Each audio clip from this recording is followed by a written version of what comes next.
believe that is incredibly dangerous. I personally believe that it is something that is only wanted by a minority of people, and the people that want it are the political class. They're the ones that are benefiting out of this. They're benefiting financially. They're benefiting in terms of the position, the authority they have within society. And I just think it's a damn dangerous thing. I'm really, really worried about it. And I mean, personally, for example, my UK driving licence. My UK driving licence now has a European flag on it and not a Union Jack.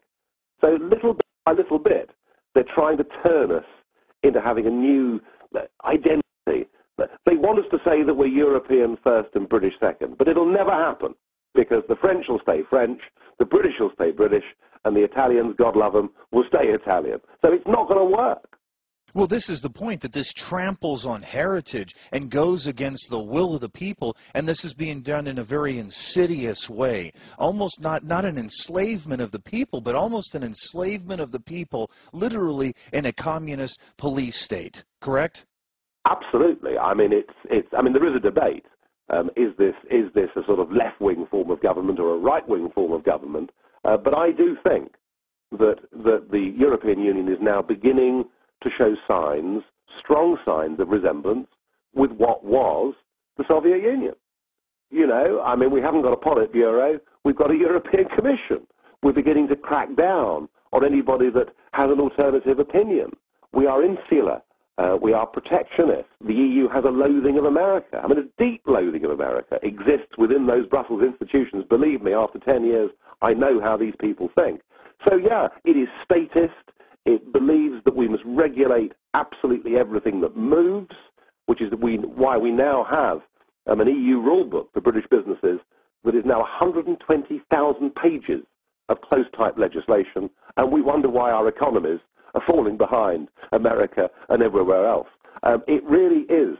It is the statist model. It is the victory of bureaucracy over democracy, and it will lead, I predict confidently, to tyranny unless we, the people, are able to assert ourselves, unless we, the people, are able, and Britain's got to give the lead in this. We've got to force our own politicians in Britain into giving us a referendum on this issue. And, you know, I mean, if the British people in a referendum said, look, we don't care anymore, we've had enough of being British, we don't want a parliament, we don't want democracy, we happen to be governed by these institutions, I wouldn't like that result at all, but at least the people would have chosen.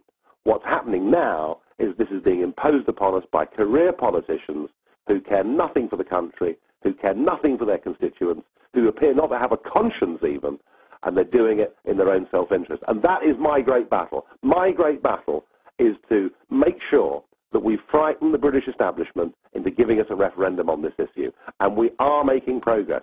You know, on June the 4th this year, we had a national election across the entire UK, and the UK Independence Party, UKIP as it's known, and the party that's only been around for just over a decade, we came second across the entire United Kingdom. We beat the governing Labour Party, we beat the Liberal Democrats, and for a party like ours to have come second in a national election shows you that we are beginning to connect with the voters out there in a way that the old parties can't. Right, but Nigel, let me stop you there. That's the problem. You're becoming a problem. You understand, you're becoming a problem because you're making this great headway in the polls. You guys are having this terrific success, and quite frankly, you're creating problems for this agenda.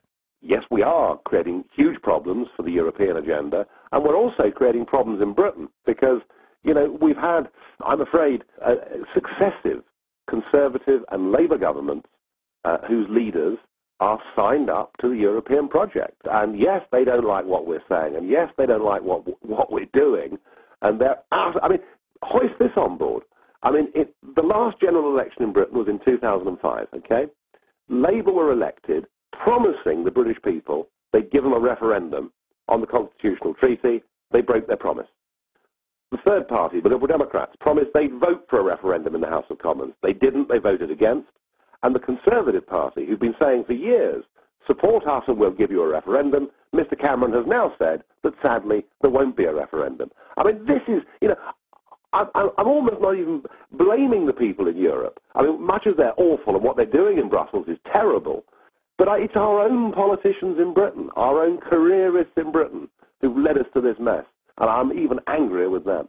Let's talk about the Lisbon Treaty. You were so prolific in the fight against the Lisbon Treaty, and also Lord Monckton is against this cap and trade and this nonsense of global warming, this absolute fraud being perpetrated on the globe in the form of massive taxation, which will be so harmful to so many families and people dwelling around the globe, to almost literally make it difficult to bear children, right, as part of almost a global depopulation, or at least to break the will and desire to have children because of the expense is how I'm looking at it. So what about this cap and trade and this Lisbon Treaty? Well, I mean, the Lisbon Treaty itself is effectively a piece of legislation that is an enabling act for the European Union to take whatever powers it wants. It imposes a court, a political court in Luxembourg, that ultimately will decide not just how we do business, but what our abortion laws are, what our euthanasia laws are. I mean, you know, our whole life. But of course, one of the great things that the EU now says is we have to have an EU because we have to fight global warming. And it's from the global warming agenda that we've got these crackpot cap and trade schemes, and we've got a new system of taxation where we're just punishing ordinary working families. You know, we're making it more expensive for them to go on a holiday. We're making it harder for them to buy themselves motor cars. And all of this being done in the name of reducing CO2 emissions, and we've known since Kyoto that it actually makes no difference. It's not going to reduce CO2 emissions, and we know since Kyoto that actually the global temperature has cooled since 1998 and not warmed since 1998. And I think climate change, global warming, is being used by the same people that are pushing this kind of supranational EU government. They're using global warming as a means to tax us, as a means to control us. And sadly, too much of the media, certainly here in Europe, and I know that in America there's been more criticism, but so much of the media has just been taken in by this agenda. But again, we are beginning to fight back. And Lord Monckton, who you mentioned, who was a very brilliant man, and I'm pleased to announce that as of today, Lord Monckton has joined the UK Independence Party, and he'll be our national spokesman on climate change and cap and trade. Ah, fantastic. And we're delighted and proud to have him. He's a very, very brilliant, brave man. Fantastic news. It's good, isn't it? Yeah, I'm really pleased. Didn't know that, and you made my day with that. No one did. This is the first interview in which I've said it. Well, that's absolutely outstanding breaking news, and I'm glad we could put it out on this network. Yeah. Let me ask you, Nigel, about something that's quite disturbing here in the United States, and I'd like you to address it on the European side. The loss of freedoms in the United States and the developing police state that we're beginning to see here in the United States, and the fact that they have repealed the law that allowed them to use U.S. troops on U.S. soil against U.S. citizens, and the fact that they are training in large numbers U.S. troops in Texas at the moment to use, and the number continues to grow, against U.S. citizens in any type of civil disturbance. As you look around, Nigel, and you see these loss of freedoms taking place in Europe, and you see the police state beginning to envelop the people, what are your thoughts as you see that? I mean, is it the twilight of the Europe that used to be, and we're fading into what is the horror of today? Before I got involved in politics, I was a businessman. I worked for several American financial services companies, and I've traveled extensively across America and across Europe.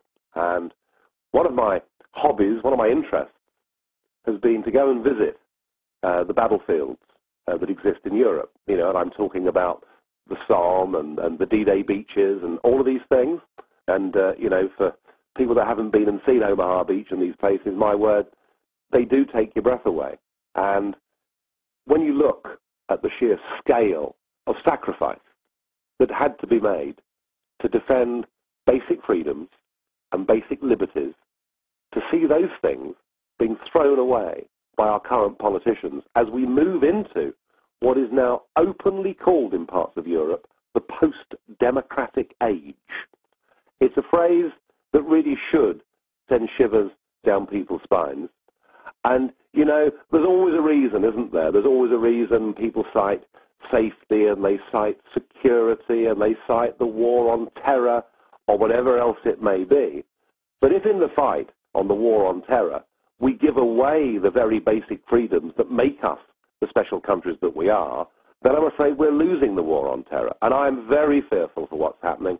I'm especially fearful in a British context as we get ever deeper post-Lisbon Treaty into this European Union about our whole judicial system. You know, we had something many years ago called the Magna Carta. And the Magna Carta was the thing that gave us, as individuals, the basic freedom against the state